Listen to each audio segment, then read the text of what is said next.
Hi everyone, my name is Kashyap Mamani and in this video I'll be explaining my code for the house prices Kaggle competition.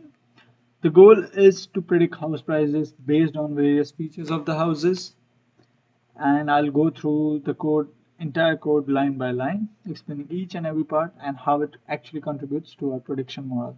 So let's get started. So starting off with importing libraries. Libraries are very important. We'll start off with importing necessary libraries such as NumPy and Pandas for data manipulation, Seaborn for visualization, and scikit-learn for model building. Libraries like gradient boosting regressor are very essential for building machine learning models. So we import all libraries here. Then we'll start off with loading data, training data and testing data. We use it with basic commands like pd.read. We upload a CSV training data file and testing data file.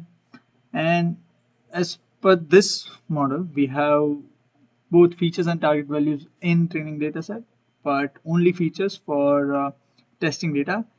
That is only for generating final prediction for Kaggle, right? Then we use I apply a log transformation on sales price column using np.log, and it's used to stabilize the variance of the sales price, which can further help us improve model accuracy, right? Then we separate features and target variables. So I separate sales price from the rest of the features and exclude the ID column. The reason why I do this is because ID column, it doesn't really provide useful information for our model, and thus the X variable will hold all the features and Y will hold all the transform target values right here. Then we come to feature engineering.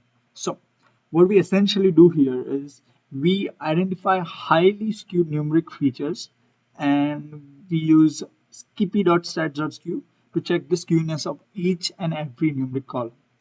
And we also apply np.log to features which specifically with skewiness that is greater than 0.75 to reduce the skewiness.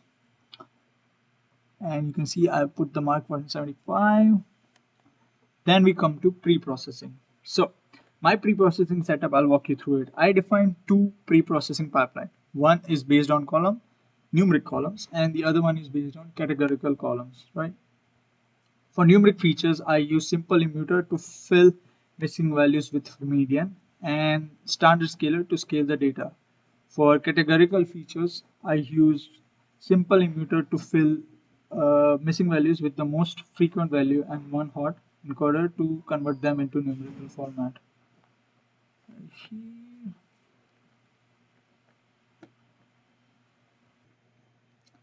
So as I was saying, for my pre-processing setup, I use two pre-processing pipelines. And numeric, we use simple immuter to fill missing values with the median and standard scaler to scale the data. For categorical features, I use simple immuter to fill missing values with the most frequent value and one hot encoder to convert them into numerical format in the end, right? So then we come to column transformation, right?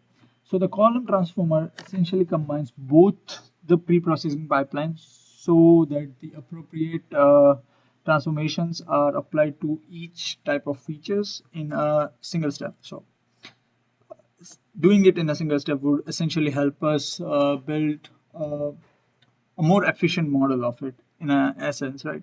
So then we go to our model pipeline.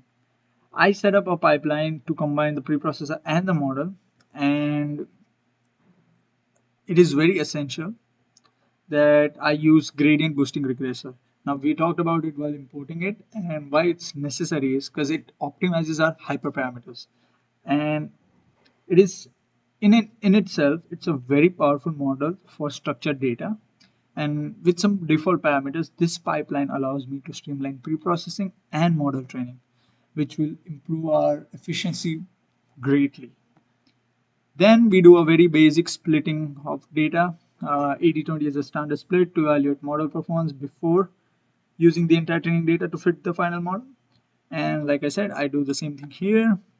And then we train the model via model.fit, basic commands, and then we come to model evaluation. So what I did here was uh, we do a model evaluation based on RMSE, which is root mean square error, and np dot square root to see how well the model performs on unseen data. But here's the trick: we also put a cross validation to ensure the stability of the model. So the reason I do this is to ensure consistency.